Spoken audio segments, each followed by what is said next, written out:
Saudara-saudariku terkasih, kita berjumpa dalam program Katekese Online Paroki Belinyu melalui pendalaman bacaan Injil Harian. Selamat mengikuti.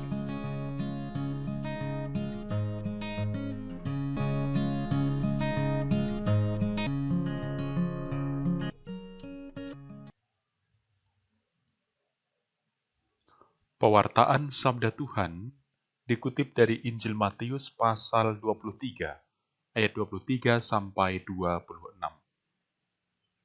Celakalah kamu, hai ahli-ahli Taurat dan orang-orang Farisi, hai kamu orang-orang munafik, sebab persepuluhan dari selasih, adas manis dan jintan kamu bayar, tetapi yang terpenting dalam hukum Taurat kamu abaikan, yaitu keadilan dan belas kasihan dan kesetiaan.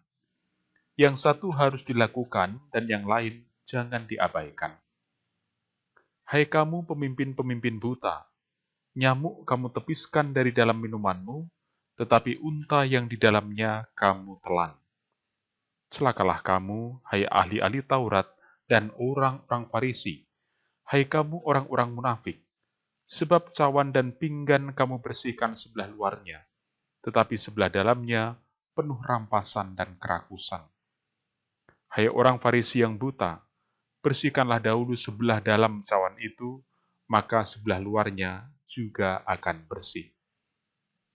Demikianlah Injil Tuhan.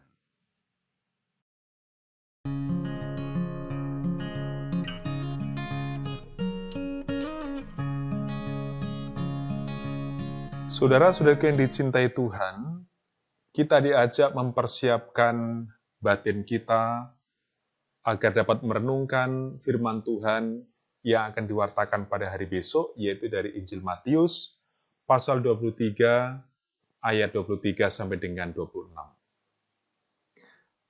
Pertama-tama saya mengajak kita untuk memperhatikan bunyi kutipan ayat-ayat dari teks Injil Matius yang kita renungkan ini. Bisa jadi, lalu kita akan muncul perasaan tidak sreg di hati dan pikiran kita. Yesus kok sebegitu kasarnya bicara, apalagi lawan bicaranya itu adalah orang-orang terhormat, di kalangan bangsa Yahudi tentunya. Para ahli kitab adalah kaum intelek yang sangat religius, guru bagi seluruh kaum Yahudi dalam hal Taurat dan keagamaan, dan kaum Farisi adalah keturunan keluarga imam. Pertanyaannya, ada apa dengan Yesus dalam teks ini? Apakah Yesus sengaja membuat permusuhan dan mempermalukan orang-orang terhormat itu? Saudara-saudariku, persisnya ada 7 seruan celaka diucapkan Yesus kepada kelompok terhormat itu. Kalau didengar, mirip sumpah serapah. Tetapi sebenarnya, begitulah gaya bicara masyarakat Timur Tengah atau di kalangan masyarakat Yahudi dalam konteks guru mengajar dan murid mendengar. Ucapan-ucapan celaka tersebut sebenarnya lebih sebagai ungkapan keprihatinan begitu mendalam dan kesedihan atas keadaan orang Farisi dan ahli kitab yang begitu buruk. Khususnya, para ahli kitab tentu sangat paham konteks, karena mereka fasih dalam hal Taurat dan segala hukum agama. Yesus sekedar memperjelas yang sudah mereka pahami, tetapi akibat buruk yang akan menimpa terkait praktek hidup beriman mereka yang pura-pura, sayangnya hal demikian mereka nikmati begitu saja seolah tidak ada masalah. Teks kitab ini memetik ucapan celaka keempat sampai dengan kelima. Di ucapan keempat, yaitu ayat 23 sampai dengan 24, Yesus mengkritik sikap para pembesar yang hanya sibuk mengurus hal-hal sepele demi mendatangkan keuntungan pribadi, tetapi mengabaikan hal-hal terpenting dalam praktek hukum, yakni keadilan, belas kasih, dan kesetiaan. Lalu di ucapan kelima, ayat 25-26, Yesus menunjukkan adanya sikap tidak konsisten dan bahkan kontradiktif dalam cara hidup para pembesar tersebut. Perhatian mereka pada kewajiban ritual yang harus dilakukan jemaat tidak dibarengi dengan contoh melaksanakan kewajiban moral dalam kehidupan mereka sendiri. Yesus melihat ada kesenjangan antara penampilan fisik dan kenyataan batiniah. Maka mereka diibaratkan kuburan yang dicat putih dalamnya berisi bangkai.